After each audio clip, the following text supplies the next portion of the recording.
Hey everyone, Max here. You might be wondering what I've been up to for the last few days. Well, I just discovered something that will blow your mind. Let's talk about Retribution Paladin. Red has been looking pretty solid for patch 11.1 Undermined in both the upcoming Raid and Mythic Plus. A lot of streamers/content creators rank them decently high in the A range. They might not be wrong, but I have a better take. Retribution Paladin is actually broken. Let me explain why. It all starts with Divine Hammer, the recently reworked talent in 11.1. Hammers spin around you every 1.7 seconds for 8 seconds. While this effect is active, each holy power spent increases the duration of Divine Hammer by 0.5 seconds. The spell seems simple enough, right? A holy power spender that extends its duration by spending more holy power. No.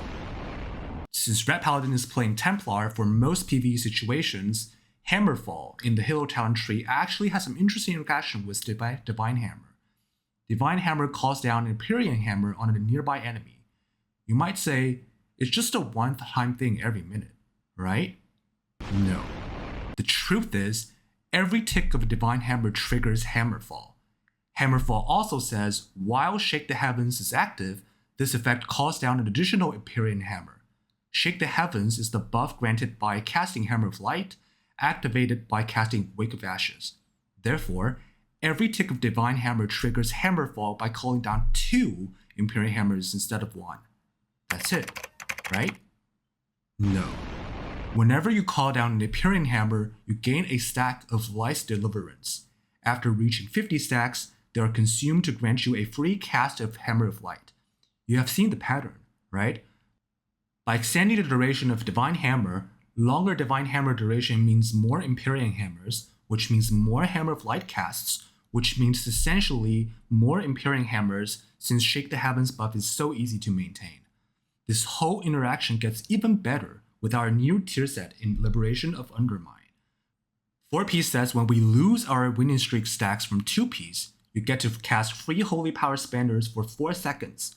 Combined with Hammerfall, 4-piece procs basically means more Divine Hammer extension.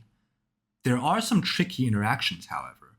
Duration extension of Divine Hammer can only proc once every second, which means that in some cases, casting Holy Power Spanners back to back within a second can be bad for our Divine Hammer uptime. With 50% haste or more, you might consider casting 1 builder plus 1 spender or wait a full second between back-to-back spanners for maximum Divine Hammer uptime. In addition to everything I just talked about, Divine Hammer seems to proc more Radiant Glory, which means more Wings/Crusade.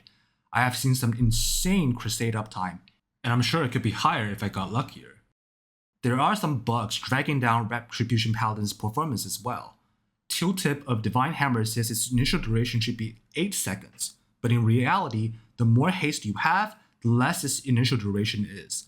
With around 20% haste, my Divine Hammer starts with 6-second duration. This is definitely not intended, and I hope it fixed soon. There are some other bugs regarding multiple Retribution Paladins in the party or raid, boosting each other's performance, etc. The only thing I can hope for is that they get fixed ASAP before the raid releases on Tuesday. The Divine Hammer extension playstyle is somewhat a mini Breath of Sindragosa from Frosty case. I hope Blizzard keeps the playstyle and tune around it with some supporting talents.